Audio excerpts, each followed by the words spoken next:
പ്രിയമുള്ള സുഹൃത്തുക്കളെ, ഇവിടെ വന്ന സമയത്ത് എനിക്ക് ഒരു വീട്ടിലെത്തിയ പോലെയാണുള്ളത്. കാരണം പലരും എൻ്റെ സുഹൃത്തുക്കളാണ്, സഹപ്രവർത്തകരാണ്.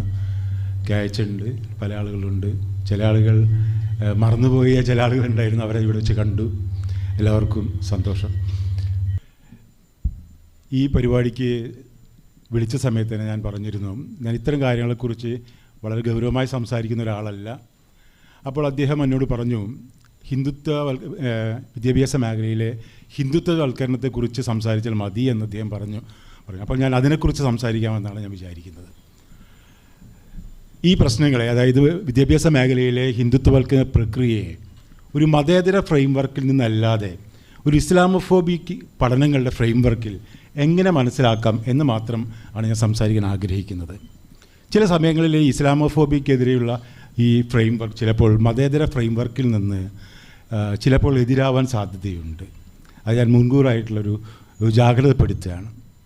കുറച്ച് നാളുകൾക്ക് മുമ്പ് ഞങ്ങളുടെ ഒരു സുഹൃത്ത്, ഇവിടെ ഇരിക്കുന്ന പല ആളുകളുടെ സുഹൃത്താണ്, KHൻ്റെ സുഹൃത്താണ്, KN ആ ഒരു പരിപാടിയിൽ പങ്കെടുത്തിരുന്നു. TN ജോയ് എന്ന് പറയുന്ന ജോയ് ചേട്ടൻ്റെ ഒരു അനുസ്മരണ പരിപാടി നടന്നിരുന്നു കൊടുങ്ങല്ലൂരിൽ വെച്ച്. അതിൽ ആദ്യത്തെ അനുസ്മരണ പരിപാടിയിൽ KN ആയിരുന്നു ഉദ്ഘാടനം ചെയ്തത്. അതിനുശേഷം നടന്നൊരു പരിപാടി, അനുസ്മരണ പരിപാടി നടന്നത് ഒരു മദ്രസ ഹാളിലാണ്. അപ്പോൾ മദ്രസ ഹാളിൻ്റെ ചിത്രം ഞങ്ങൾ പുറത്തുവിട്ട സമയത്ത്, ആ പരിപാടിയുടെ ചിത്രം പുറത്തുവിട്ട സമയത്ത് ആളുകൾക്ക് മനസ്സിലായി പരിപാടി നടന്നത് ഒരു മദ്രസ ഹാളിലാണെന്ന്. ആളുകൾ മനസ്സിലാക്കിയത് ഇങ്ങനെയാണ്, മദ്രസ ഹാളിലെ ഒരു ബ്ലാക്ക് ബോർഡിൽ ചില അറബി അക്ഷരങ്ങൾ എഴുതിയിട്ടുണ്ട്. ഇത് കണ്ടപ്പോൾ ചില ആളുകൾക്ക് പെട്ടെന്ന് TN ജോയിയെ പോലെയുള്ളൊരു മനുഷ്യനെ അനുസ്മരിക്കുന്ന മദ്രസ ഹാളിൽ വെച്ചാണോ എന്ന് പറയുന്നൊരു ചോദ്യം ഫേസ്ബുക്കിൽ ഉയർന്നു. അത് പ്രധാനമായും ഉയർത്തിയത് കേരള ശാസ്ത്ര സാഹിത്യ പരിഷത്തിൻ്റെ ഞങ്ങളുടെ തന്നെ സുഹൃത്തുക്കളാണ്. അപ്പോൾ ഞാൻ പറയാൻ ആഗ്രഹിക്കുന്നത്, യഥാർത്ഥത്തിലെ ഹിന്ദുത്വവൽക്കരണ പ്രക്രിയ എന്ന് പറയുന്നത് പാഠപുസ്തകങ്ങളിലേക്ക് ഹൈന്ദവതയുടെയോ അല്ലെങ്കിൽ ഹിന്ദുത്വൻ്റെയോ രൂപങ്ങളെ കൊണ്ടുവരലല്ല, മറിച്ച് അതൊരു വിഭാഗത്തെ, മുസ്ലിങ്ങളെ പഠനങ്ങളിൽ നിന്നും വിദ്യാഭ്യാസങ്ങളിൽ നിന്നും സമൂഹത്തിൽ നിന്നും പുറന്തള്ളുന്ന പ്രക്രിയയാണ്. ഇതാണ് ഇസ്ലാമോഫോബിയുടെ ഫ്രെയിംവർക്ക് എന്ന് പറയുന്നത്. ഈ ഫ്രെയിംവർക്ക് നാം വെച്ച് പരിശോധിച്ചാൽ നമുക്കെല്ലാവർക്കും അറിയാവുന്നൊരു കാര്യമാണ്, നാം കോഴിക്കോട് ആണ് ഇരിക്കുന്നത്. കോഴിക്കോട് പഴയ മലബാർ സംസ്ഥാനമാണ്, അല്ലെങ്കിൽ മലബാർ പ്രവിശ്യയിലുള്ള പ്രദേശമാണ്. ഈ മലബാറിൽ നാം ഇന്ന് കരുതുന്നത് പോലെ എല്ലാ പ്രധാനമായും വിദ്യാഭ്യാസം നടന്നിരുന്നത് മദ്രസകൾ വഴിയാണ്. ഇവിടെ നിന്ന് മദ്രസകളിൽ നിന്ന് വിദ്യാഭ്യാസത്തെ പുറന്തള്ളുന്നത് നിയമം ഉപയോഗിച്ചിട്ടാണ്. അതായത് മദ്രസകളിൽ എപ്പോഴെങ്കിലും ഏതെങ്കിലും തരത്തിലുള്ള വിദ്യാഭ്യാസ പ്രവർത്തനങ്ങൾ നടന്നാൽ, അല്ലെങ്കിൽ സ്കൂളുകളിൽ മതപരമായ വിദ്യാഭ്യാസ പ്രവർത്തനങ്ങൾ നടന്നാൽ അവരുടെ ഗ്രാൻഡ് കെട്ട് ചെയ്യുന്നൊരു പരിപാടി 1930കളിൽ ബ്രിട്ടീഷ് സർക്കാർ, ആ സമയത്ത് മദ്രാശി സർക്കാർ ആവിഷ്കരിച്ചിരുന്നു. എന്ന് പറഞ്ഞാൽ വിദ്യാഭ്യാസത്തിൽ നിന്ന് മതപരമായ അല്ലെങ്കിൽ വിദ്യാഭ്യാസത്തിൽ നിന്ന് മുസ്ലിങ്ങളെ വേർതിരിക്കുന്നത് ഒരു നിയമത്തിൻ്റെ ഭാഗമായിട്ടാണ്. അത് 1930-40 കാലഘട്ടത്തിലെ ഇസ്ലാമോഫോബിയ പഠനങ്ങളുടെ ഭാഗമായി ഞങ്ങൾ നടത്തിയ പല പരിശോധനകളിൽ നിന്ന് ഞങ്ങൾക്ക് മനസ്സിലായൊരു കാര്യം, ഒരു നിയമനിർമ്മാണം വഴിയാണ് യഥാർത്ഥത്തിൽ മുസ്ലിങ്ങളെ അവരുടെ ഈ മതപഠനശാലകളിൽ നിന്നാണ് അവർ വിദ്യാഭ്യാസം നേടിക്കൊണ്ടിരുന്നത്, എല്ലാതരം വിദ്യാഭ്യാസം നേടിക്കൊണ്ടിരുന്നത്. അതിൽ നിന്ന് വേർപ്പെടുത്തുന്നത് ഒരു ബലപ്രയോഗത്തിലൂടെയാണ്. നമുക്കറിയാം, രാജാറാം മോഹൻ റായ് എന്ന് പറയുന്നത് ബ്രഹ്മസമാജത്തിൻ്റെ സ്ഥാപകനാണ്. രാജാറാം മോഹൻ റായ് പഠിച്ചത് ഒരു മദ്രസയിലാണ്. അദ്ദേഹം പാറ്റയിലെ മദ്രസയിൽ നിന്നാണ് വിദ്യാഭ്യാസം നേടുന്നത്, അല്ലാതെ ബനാറസിലെ ഏതെങ്കിലും വിദ്യാലയങ്ങളിൽ നിന്നല്ല. എന്ന് പറഞ്ഞാൽ നാം ഇന്ന് അറിയുന്ന ഈ രാജാറാം മോഹൻ റായ് ഒരു മദ്രസ പ്രൊഡക്റ്റാണ്.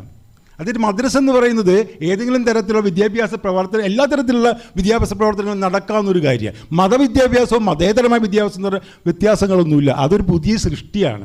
മതേതരത്വം എന്നുള്ള വാക്കിന് പുതിയ സൃഷ്ടിയാണ്. 1950കളിൽ ഞങ്ങൾ പരിശോധിച്ചിട്ടുണ്ട്. 1950കളിലെ 5 തവണയാണ് മാതൃഭൂമി വായിച്ചപതിപ്പ് മതേതരം എന്ന വാക്ക് ഉപയോഗിച്ചിട്ടുള്ളത്. ഇന്ത്യയെ മതേതര രാഷ്ട്രമെന്ന് വിളിക്കാൻ തുടങ്ങിയത് 50-ന് ശേഷമാണ്. അതുവരെ നാം ലൗകിക രാഷ്ട്രം എന്നാണ് ഇന്ത്യയെക്കുറിച്ച് സംസാരിച്ചുകൊണ്ടിരുന്നത്. അല്ലെങ്കിൽ ചില ആളുകൾ വേറെ ചില പേരുകൾ, ഇന്ത്യ ഒരു ഭൗതിക രാഷ്ട്രം എന്നാണ്. നിങ്ങൾ പഴയ മാതൃഭൂമി എടുത്ത് പരിശോധിക്കൂ. ഭൗതിക രാഷ്ട്രം എന്നാണ് ഇന്ത്യയെക്കുറിച്ച് സംസാരിച്ചു, അല്ലാതെ മതേതര രാഷ്ട്രം എന്നല്ല. അതായത് മതേതരം എന്ന് പറയുന്ന പല കാര്യങ്ങളും മുസ്ലിങ്ങളെ ഇതിൽ നിന്ന് വേർതിരിക്കുന്നതിന് കൂടി ഭാഗമായിട്ട് സംഭവിച്ചതാണ്. 1950കളിലെ കേരളത്തിലെ നിയമസഭയിൽ നടന്നൊരു ചർച്ച ഞാൻ നിങ്ങളുടെ ഓർമ്മയിലേക്ക് കൊണ്ടുവരികയാണ്. മതവിദ്യാഭ്യാസത്തെക്കുറിച്ചുള്ളൊരു മതവിദ്യാഭ്യാസത്തിൽ നിന്ന് മുസ്ലിങ്ങളെ വേർതിരിക്കുന്നതിനുള്ള ഒരു വ്യവസ്ഥ കൊണ്ടുവരുന്നതിനെക്കുറിച്ച് ആലോചിച്ചപ്പോൾ CH പറഞ്ഞൊരു മറുപടി, നിങ്ങളുടെ പാഠപുസ്തകങ്ങളിൽ നിങ്ങളുടെ വിശ്വാസത്തിൻ്റെ വിവിധ ഘടകങ്ങൾ അലിഞ്ഞു ചേർന്നിരിക്കുകയാണ്. നിങ്ങൾക്ക് വേറെ വിദ്യാഭ്യാസം ആവശ്യമില്ല. നിങ്ങൾ വിദ്യാലയങ്ങളിലേക്ക് പോയാൽ നിങ്ങൾക്ക് മതവിദ്യാഭ്യാസം ലഭിക്കും. കാരണം ഇവിടുത്തെ വിദ്യാഭ്യാസ സമ്പ്രദായം ഹൈന്ദവമാണ്. അതുകൊണ്ട് നിങ്ങൾക്ക് വേറെ മതവിദ്യാഭ്യാസത്തിൻ്റെ ആവശ്യമില്ല. മുസ്ലിങ്ങളുടെ കാര്യം അങ്ങനെയല്ല, അവർക്ക് മതവിദ്യാഭ്യാസം വേണം. കാരണം ഇവിടുത്തെ മതവിദ്യാഭ്യാസത്തിൽ നിന്ന്, അതായത് നമ്മളുടെ നാം ഇന്ന് പറയുന്ന മുഖ്യധാര വിദ്യാഭ്യാസ സമ്പ്രദായം അടിസ്ഥാനം പറയും ഹൈന്ദവ സംസ്കാരത്തിൽ അടിയുറച്ചതാണ്. അപ്പോൾ മുസ്ലിം വിദ്യാർത്ഥികളെ സംബന്ധിച്ചിടത്തോളം, മുസ്ലിങ്ങളെ സംബന്ധിച്ചിടത്തോളം ഈ വിദ്യാഭ്യാസ സമ്പ്രദായത്തിൽ നിന്ന് തന്നെ പുറന്തള്ളുക എന്ന് പറഞ്ഞാൽ അത് വെറും സിലബസിൽ ഹൈന്ദവത ഉൾപ്പെടുത്തുന്ന ഒരു പരിപാടി മാത്രമല്ല. എൻ്റെ ഒരു സുഹൃത്തിനെ, നിങ്ങൾക്ക് എല്ലാവർക്കും അറിയുന്നൊരു സുഹൃത്ത് എം എച്ച് ഇല്യാസ് ഇപ്പോൾ ഗാന്ധി യൂണിവേഴ്സിറ്റിയിലെ ഗാന്ധിയൻ സ്റ്റഡീസിൻ്റെ തലവനാണ്. അദ്ദേഹത്തിൻ്റെ വീട്ടിലൊരു ദിവസം ശാസ്ത്ര സാഹിത്യ പരിഷത്തിൻ്റെ ആളുകൾ വന്നിട്ട് അദ്ദേഹത്തിൻ്റെ അമ്മൂമ്മയോട് ചോദിച്ചു, നിങ്ങൾ വിദ്യാസമ്പന്നയാണോ, നിങ്ങൾ നിരക്ഷരയാണോ, നിങ്ങൾക്ക് അക്ഷരം അറിയാമോ? അപ്പോൾ കാര്യങ്ങളൊക്കെ ചോദിച്ചതിന് ശേഷം അവർ എഴുതി നിരക്ഷരയാണ്. യഥാർത്ഥത്തിൽ ഇലിയാസിൻ്റെ ഉമ്മൂമ്മ അറബി മലയാളം അറിയുന്ന ആളാണ്. അപ്പോൾ അറബി മലയാളം അറിയാമെന്ന് പറയുന്ന അക്ഷരം പഠിക്കുന്നതിന് മനസ്സിലാക്കിയിട്ടില്ല എന്ന് പറഞ്ഞാൽ, അറബി മലയാളം ഒരാൾക്ക് അറിയുക എന്ന് പറഞ്ഞാൽ അയാൾ അക്ഷരം അറിയാവുന്ന ഒരാളാണെന്നും വിദ്യാസമ്പന്നനാണെന്നും കരുതുന്നില്ല എന്ന് പറഞ്ഞാൽ നമ്മളുടെ ഒരു ഫ്രെയിം വർക്കിൻ്റെ ഉള്ളിൽ അതില്ലെന്നാണ് അതിൻ്റെ അർത്ഥം. അപ്പോൾ ഒരു വിഭാഗത്തെ നമ്മളുടെ സിലബസിലേക്ക് ഹൈന്ദവത കൊണ്ടുവരിക മാത്രമല്ല ചെയ്യുന്നത്, മറിച്ച് ഒരു വിഭാഗത്തെ പുറന്തള്ളുക കൂടി ഇതിൻ്റെ ഭാഗമാണ്. അതിന് കൂടി അപ്പം അതുകൊണ്ടാണ് ഞാൻ പറഞ്ഞത്, നാം ഇത്തരം കാര്യങ്ങൾ പരിശോധിക്കുമ്പോൾ നമ്മളുടെ പാഠപുസ്തകങ്ങളിലേക്ക് ഹൈന്ദവതയോ അതുമായി ബന്ധപ്പെട്ടിട്ടുള്ള വ്യവഹാരങ്ങൾ വന്നോ എന്ന് മാത്രമല്ല നമ്മൾ ചോദിക്കേണ്ടത്, മറിച്ച് ഏതൊക്കെ വിഭാഗങ്ങളെ അതിൽ നിന്ന് പുറന്തള്ളിയിട്ടുണ്ട്, ആ പുറന്തള്ളിയതിൻ്റെ ചരിത്രം എന്താണ്, ഈ ചരിത്രത്തിൽ വിവിധ ഘടകങ്ങൾ എന്ത് പങ്കാണ് വഹിച്ചിട്ടുള്ളത് എന്നുകൂടി നാം പരിശോധിക്കണം. അതുകൊണ്ട് ഞാൻ പ്രപ്പോസ് ചെയ്യുന്നത് ഇസ്ലാമോഫോബിക് ആയിട്ടുള്ള ഒരു ഫ്രെയിം വർക്കിൽ എങ്ങനെയാണ് ഇത് മനസ്സിലാക്കുക എന്നുള്ളതാണ്. അത് ഒരർത്ഥത്തിൽ മതേതര ഫ്രെയിം വർക്കിനേക്കാൾ കുറേ വിശാലമായ അർത്ഥത്തിൽ ഈ പ്രശ്നങ്ങൾ നോക്കിക്കാണുന്ന ഒരു ഫ്രെയിം വർക്കും കൂടിയാണ്. അതുകൊണ്ടാണ് ഞാനിത് ഇവിടെ പറയാൻ ശ്രമിച്ചത്. ഞാൻ ഒരു കാര്യം കൂടി പറഞ്ഞ് അവസാനിപ്പിക്കാം. നമുക്കറിയാം, PMCയായി ബന്ധപ്പെട്ടുകൊണ്ട് യഥാർത്ഥത്തിൽ നടക്കുന്ന കാര്യങ്ങൾ നാം പരിശോധിക്കുക. ഞാനൊരു മാധ്യമപ്രവർത്തകനാണ്, ഇപ്പോഴും മാധ്യമപ്രവർത്തനം നടത്തുന്ന ഒരാളാണ്. ഈ മാധ്യമപ്രവർത്തനത്തിൻ്റെ ഭാഗമായി ഞാൻ മനസ്സിലാക്കിയൊരു കാര്യം, കേരളത്തിലെ രാഷ്ട്രീയ പാർട്ടികൾ മാധ്യമവൽകൃതരായിട്ടുള്ള രാഷ്ട്രീയ പാർട്ടികളാണ്. നമ്മൾ നോക്കുക, PMCയുടെ ഒരു പ്രശ്നം നോക്കുക. എന്താ യഥാർത്ഥത്തിൽ PMCയുടെ പ്രശ്നം? PMCയുടെ പ്രശ്നത്തിൽ യഥാർത്ഥത്തിൽ ചെയ്തുകൊണ്ടിരിക്കുന്നത്, PMC എന്ന പദ്ധതിയിൽ നിങ്ങൾ ഒപ്പിട്ടില്ലെങ്കിൽ നിങ്ങൾക്ക് ചില ഫണ്ടുകൾ, മറ്റു ചില മേഖലയിൽ നിന്നുള്ള ഫണ്ടുകൾ ലഭിക്കില്ല എന്നുള്ളതാണ്.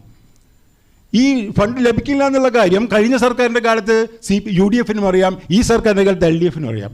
ആർക്കും അറിയാത്ത കാര്യമല്ല അത്. ഞാൻ ഒരു മാധ്യമപ്രവർത്തനാവുന്നതിന് മുന്നേ ഞാൻ BOT റോഡുകൾക്കെതിരെയുള്ള ഒരു സമര പരിപാടികൾ കുറേ കാലം അതിനോടൊപ്പം യാത്ര ചെയ്തിരുന്നു.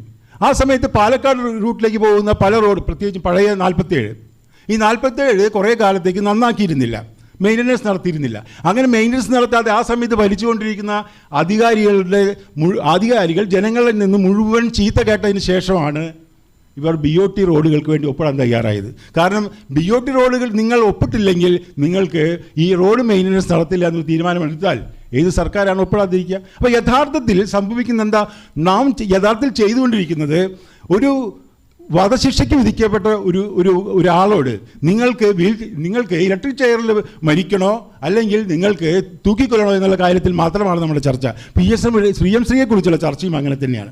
കഴിഞ്ഞ സർക്കാരിൻ്റെ കാലത്ത് UDFന് കൃത്യമായ അറിയാവുന്നൊരു കാര്യമുണ്ട്. എന്താ, PMCയിൽ ഒപ്പിടുന്നത് യഥാർത്ഥത്തിൽ നമ്മളുടെ മറ്റ് ഫണ്ടുകളുമായി ബന്ധപ്പെട്ടുള്ള കാര്യമാണ്. അതായത് SSA ഫണ്ട് കിട്ടുമോ ഇല്ലയോ എന്നായി ബന്ധപ്പെട്ട ഒരു പ്രശ്നമാണ് PMCയിൽ ഒപ്പിടുന്നത്. ഈ സർക്കാരിൻ്റെ കാലത്ത് സംഭവിക്കുന്ന കാര്യം ഇതാണ്. അപ്പോൾ നാം പറഞ്ഞു വരും, അപ്പോൾ ഇത് യഥാർത്ഥത്തിൽ എന്താ ചെയ്യുന്നത്? ഇതിലൊരു ഒളിച്ചുവെക്കലുണ്ട്. എന്താ ഒളിച്ചുവെക്കൽ? ഒളിച്ചുവെക്കൽ വേറെ ഒന്നുമില്ല, ഒരു രാഷ്ട്രീയ പാർട്ടിക്ക് അവരുടെ കാര്യങ്ങൾ കൃത്യമായി മുന്നോട്ട് വയ്ക്കാനും സംഘപരിവാറിനെതിരെയുള്ള ഒരു പോരാട്ടം എന്ന് പറയുന്നത് ഒരു കക്ഷി രാഷ്ട്രീയ പ്രശ്നമല്ല എന്ന് മനസ്സിലാക്കാനും കഴിയാതിരിക്കുക എന്നുള്ള, ഇത് നാം ടെലിവിഷൻ ചർച്ചകളിൽ നാം കാണുന്നൊരു കാര്യം. ടെലിവിഷൻ ചർച്ചകൾ മുഴുവൻ നടക്കുന്ന ചർച്ചകൾ എന്തുകൊണ്ടാണ് UDFനെ സംബന്ധിച്ചിടത്തോളം UDFന് ഇങ്ങനെ പറയാമല്ലോ, യഥാർത്ഥത്തിൽ നിങ്ങളുടെ പ്രശ്നം SSA ഫണ്ട് കിട്ടാത്തതാണ്. SSA ഫണ്ട് കിട്ടണമെങ്കിൽ എന്ത് വേണം? അത് അങ്ങനെ ഒരു നിബന്ധനയിൽ കൊണ്ടുവരുന്നത് ശരിയല്ല. അത് UDFന് അറിയാവുന്ന കാര്യമാണ്. LDF ഇത് ഒപ്പിടുന്ന സമയത്ത് UDFന് അറിയാവുന്ന കാര്യം. ഇത് ഒരു കോൺഗ്രസ്സുകാരൻ അംഗീകരിക്കില്ല. ഇപ്പോഴെന്താ സംഭവിക്കുന്നത്? ഇപ്പോഴും സംഭവിക്കുന്നത് തന്നെയാണ്. ഇതിപ്പോൾ പുതിയൊരു കാര്യമല്ല. അതുകൊണ്ട് നമുക്ക് മനസ്സിലാക്കുന്നൊരു കാര്യം, യഥാർത്ഥത്തിൽ ഹിന്ദുത്വത്തിനെതിരെയുള്ള പോരാട്ടം ഒരു കക്ഷി രാഷ്ട്രീയ പ്രശ്നമായിട്ട് നിങ്ങൾക്ക് ഒരിക്കലും അതിനെ തോൽപ്പിക്കാനാവില്ല. കാരണം ഹിന്ദുത്വത്തിനെതിരെയുള്ള പോരാട്ടം ഒരു രാഷ്ട്രീയ പോരാട്ടമാണ്. അത് വിവിധ വിഭാഗങ്ങൾ, വിവിധ കക്ഷികൾ, വിവിധ സമുദായങ്ങൾ, ഞാൻ പ്രത്യേകം പറയുന്നു വിവിധ സമുദായങ്ങൾ, കാരണം ഹിന്ദുത്വം എന്ന് പറയുന്ന ഒരു ജാതി പ്രശ്നമാണ്, അതൊരു മതപ്രശ്നമല്ല. ഇവിടെ ഹിന്ദു രാഷ്ട്രം നിർമ്മിക്കുക നമ്മളെല്ലാവരും പറയാറുണ്ട്, വളരെ തെറ്റായിട്ടുള്ളൊരു ടെർമിനോളജിയാണ്.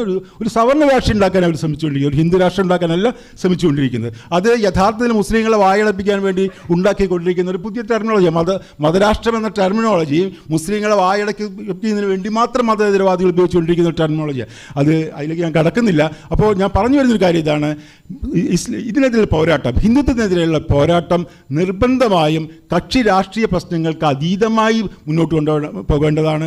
ആ രീതിയിൽ നമ്മളുടെ അജണ്ട സെറ്റ് ചെയ്തിട്ടില്ലെങ്കിൽ നാം എല്ലാ കാലത്തും വധശിക്ഷ എങ്ങനെ നടപ്പിലാക്കുന്നതിനെക്കുറിച്ച് ചർച്ച ചെയ്യുന്നത് പോലെ അത് മാത്രം ചർച്ച ചെയ്ത് നമ്മുടെ കാലം കഴിക്കുക മാത്രമായിരിക്കും ചെയ്യുക എന്ന് മാത്രം പറഞ്ഞുകൊണ്ട് ഇങ്ങനെ ഒരു പരിപാടിയിലേക്ക് എന്നെ ക്ഷണിച്ചതിനും അതുപോലെ തന്നെ എന്നെ കേട്ടതിനും, പുതിയൊരു സംഘടന എനിക്ക് തോന്നുന്നത് പുതിയതായിട്ട് രൂപം കൊണ്ട സംഘടനയാണ് ഞാൻ മനസ്സിലാക്കുന്നത്.